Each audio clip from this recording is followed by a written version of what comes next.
Om Swastiastu, Assalamualaikum warahmatullahi wabarakatuh. Shalom, nama budaya, salam harmoni. Di sini saya akan mempresentasikan tentang pengembangan pribadi dan sosial grief.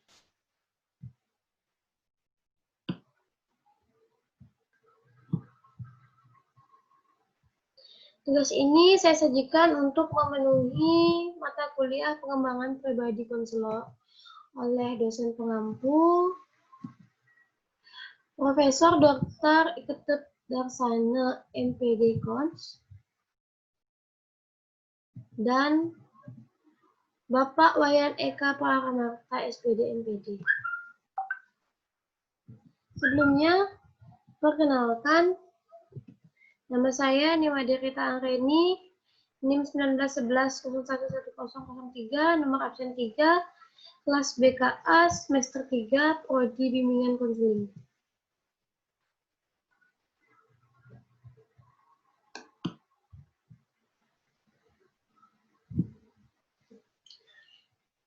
Siapa Anda? Mengenali diri sendiri adalah hal yang sangat penting untuk Anda lakukan. Apa itu kepribadian? Kepribadian adalah tentang suatu yang unik pada diri Anda. Kepribadian diungkapkan dengan cara yang Anda tampilkan dan kerjakan dalam kehidupan Anda sehari-hari. Apa imbalan kepribadian yang baik? Setiap orang adalah anggota dari beberapa kelompok yang berbeda, seperti kelompok keluarga, kelompok kerja, dan lain-lain. Merupakan prestasi besar ketika kita mampu membangun semua kelompok agar lebih efektif dalam kehidupan.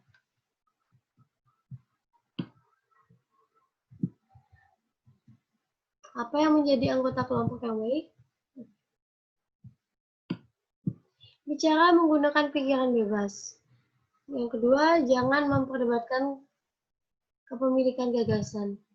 Yang ketiga, dengarkan orang lain secara cermat dan kritis. Yang keempat, jangan monopoli diskusi.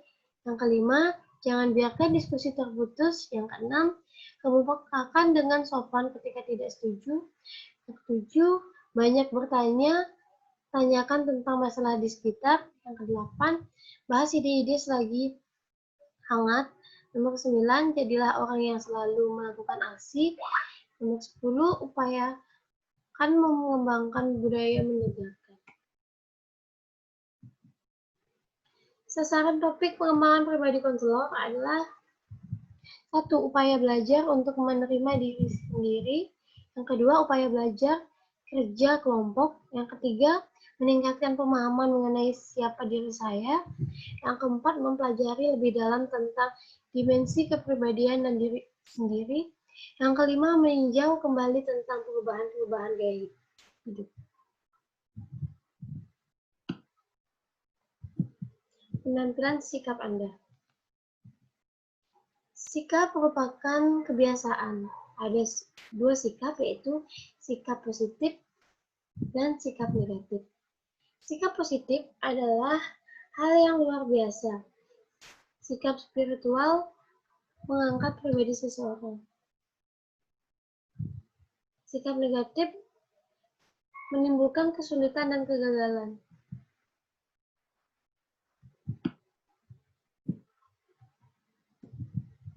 Cara pengenalan diri melalui umpan balik dan introspeksi. Yang pertama, belajar mengenal dan mengakuinya. Yang kedua, bersikap wajar terhadap diri sendiri. Yang ketiga, bertanya pada orang yang dipercaya dan dihormati. Yang keempat, akui bahwa Anda melakukannya karena sadar. Yang kelima, ketahui dan ubah sikap negatif dan gantikan dengan sikap positif. Yang keenam, ambil manfaat dari sikap positif.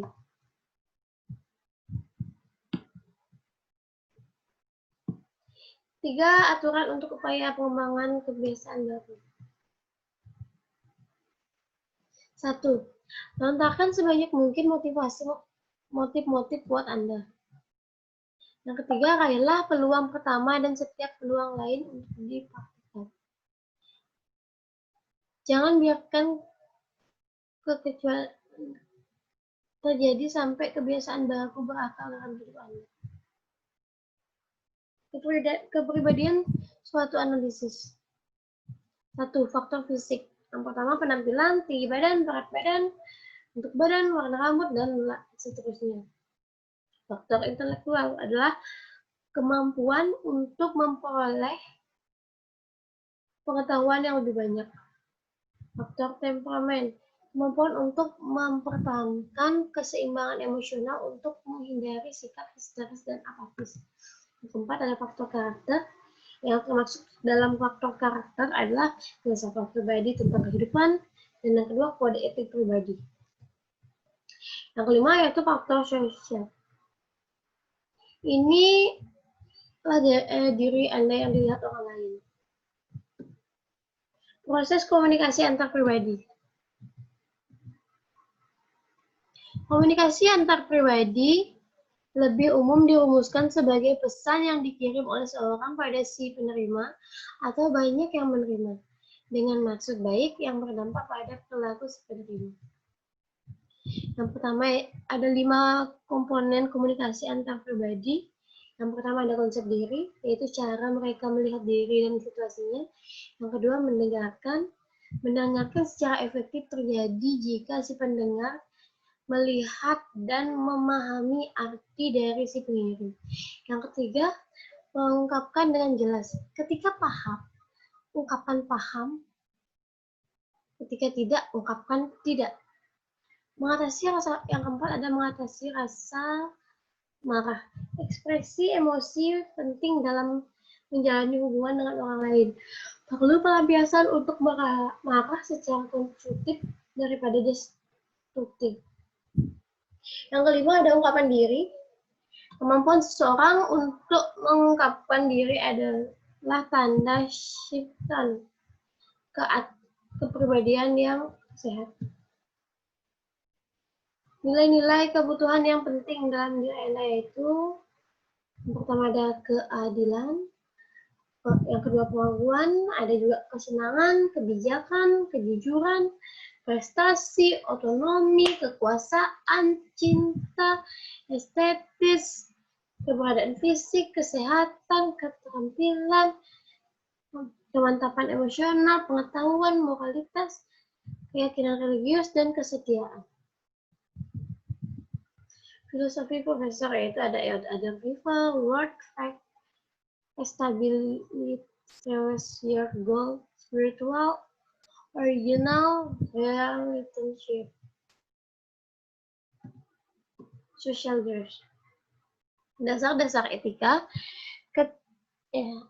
Etika berarti cara pergaulan yang baik antar sesama manusia. Berasal dari bahasa Perancis yaitu etiquette, bahasa Latin yaitu etica. Adapun dasar-dasar etika yaitu sopan ramah kepada siapa saja, memberi perhatian kepada orang lain, menjaga perasaan orang lain, ingin membantu, memiliki rasa toleransi, dapat menguasai diri, mengendalikan emosi dalam setiap situasi. Etika pergaulan remaja atau anak-anak. Berdiri tegak, lihat kepada lawan bicara, senyum, jabat tangan, ucapkan apa kabar, dan ucapkan salam umat dalam salam sosial. Adapun etiket dalam percakapan, conversation. Communicate facial expression, body posture, voice, point of word, way of using. Diperlukan untuk berbicara secara efektif yaitu rasa percaya diri yang sangat kuat, keluasan dalam pergaulan, mempunyai persepsi yang tepat terhadap keadilan lingkungan dan individu yang terlibat dalam interaksi tersebut, dapat menguasai situasi, mengetahui apa yang diharapkan dan berinteraksi. Bagaimana membuat percakapan itu menarik? Ada sign, dress to please, rasa humor, bisa bicara tentang banyak hal, bisa menyesuaikan diri dengan lawan bicara, memberikan penjelasan singkat dan mudah dimengerti, memperhatikan atau melihat lawan bicara, bisa menjadi pendengar yang baik. Dalam percakapan, hal-hal yang dihindarkan, yang pertama itu memotong pembicaraan orang lain. Memonopoli pembicaraan atau percakapan membual tentang diri sendiri, membicarakan hal-hal yang dapat menimbulkan pertengkaran, bicara tentang penyakit, kematian, dan lain-lain, menanyakan harga barang orang lain, menanyakan masalah yang sifatnya pribadi, gosip atau kabar belum tentu benar. Etika-etika yang itu ada menghadapi orang cacat, menghadapi orang tua tunanetra, menghadapi orang tunadaksa, kehidupan masyarakat, kebersihan, toleransi terhadap pekerja jasa, kamar kecil di rumah teman, pesta di restoran, dan lain sebagainya. Tata krama. Tata krama yang baik, seperti halnya selera yang bagus, muncul dari kepekaan akan dan akal sehat. Sekali kita menguasai hal ini, maka akan selalu mengakar dan menurut kita. Dasar tata krama, dasar negatif, pekerjaan, dan gender, human, inisiatif, pekerjaan. Referensinya dari buku Pengembangan Pribadi Konselor oleh Prof. Dr. Ketut Darsana, MPD-Pom. Sekian yang dapat saya sampaikan. Saya tutup dengan Om Santi. Assalamualaikum warahmatullahi wabarakatuh. Shalom, namo buddhaya, salam hormat.